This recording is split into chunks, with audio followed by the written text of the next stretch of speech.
ശരി. പിന്നെ 2 ദിവസം കഴിഞ്ഞാണ് നീ താഴെ ഇറങ്ങിയത്. അപ്പൊ നീ ഹാഫ് ടൈം കഴിഞ്ഞിട്ട് നീ മണിയില്ലാതാണോ കളിച്ചത്? എന്റെ ഭഗവാനെ, നേരെ കളിയണം. അങ്ങോട്ട് ലെഫ്റ്റ് കൊടുക്ക്, ബാക്ക് കൊടുക്ക്, പൊളിച്ച് അതുപോലെ എന്നെ അങ്ങ് കോച്ചാക്കല്ലേ. എന്നാ നിങ്ങൾ വിളിച്ചപ്പോ എന്താ പറഞ്ഞത്? എന്റെ സൗഹൃദ മത്സരം എന്ന് പറഞ്ഞു. സൗഹൃദ മത്സരമാണ്, വേറെ ഒന്നുമില്ലെന്ന് പറഞ്ഞു. നമ്മൾ അവിടെ ചെന്നുടനെ ടീമിലിട്ട് അളിയാ സുഖമില്ലടാ നിന്തിരെ പറഞ്ഞ നമുക്ക് ഒരു സാധനം എടുത്താലെന്നോ ചോദിച്ചു.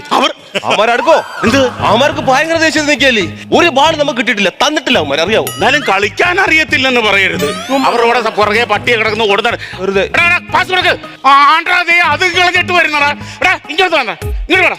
നീ എന്ത് കാണിക്കായിരുന്നു? നീ എന്ത് കാണിച്ചാ അവിടെ കിടന്ന്? നിനക്ക് നല്ലൊരു ഹെഡ് ചെയ്യാനായിട്ട് ചാൻസ് കിട്ടിയാണോ? ഹെഡ് ഞാൻ ചെയ്യത്തില്ല. അതെന്നെ കെട്ടി ഞാൻ ചെയ്യത്തില്ല. കാര്യം പറയടാ. എന്റെ കൊച്ചു വന്നിട്ടുണ്ട് കളി കാണാനായിട്ട്. അത് ശരി. അപ്പൊ ഞാനില്ലാതെ നിനക്ക് വേറെ കോച്ചാ? അതല്ല, ഞാൻ കെട്ടാൻ പോകുന്ന ഒരു കൊച്ചാണ് വന്നിരിക്കുന്നത്. കെട്ടാൻ പോകുന്ന കൊച്ചാനിരിക്കുന്ന നിനക്കെന്താ? ഞാനേ കെട്ടിയുമ്പോഴേ എന്റെ വിഗ്ഗാനം തെറിച്ചു പോയെങ്കിലേ എന്റെ കല്യാണം മുടങ്ങും.